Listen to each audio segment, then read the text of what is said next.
বিমানের রোম ফ্লাইটে তল্লাশি চালিয়ে মেলেনি বোমা সদৃশ বস্তু। নিরাপদে 250 যাত্রী। শাহজালালে স্বজনদের ভিড়।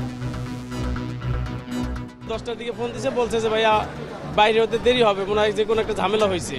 এখন নিরাপত্তা আছে, ইনশাল্লাহ নিরাপত্তা আছে, না এখন কোনো সমস্যা হয় না।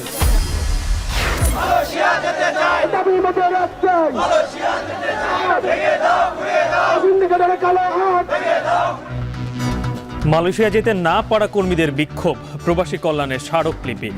18,000 কর্মীকে মার্চে পাঠানোর প্রক্রিয়া শুরুর আশ্বাস সচিবের। ইসলামী দলগুলোর জোটের আভাস নিয়ে চিন্তিত নয় বিএনপি। জনগণের কাছে ক্ষমতা ফিরিয়ে দিতে আবারও তাগিদ নেতাদের।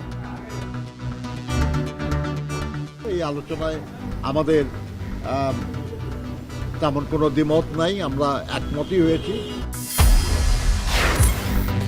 এবং নথিপত্র পুড়ে যাওয়ায় অপরাধীদের নতুন তালিকা তৈরি করছে আগস্টে ক্ষতিগ্রস্ত থানাগুলো। রাজধানীতে ছিনতাই বাড়ায় আতঙ্কে নগরবাসী।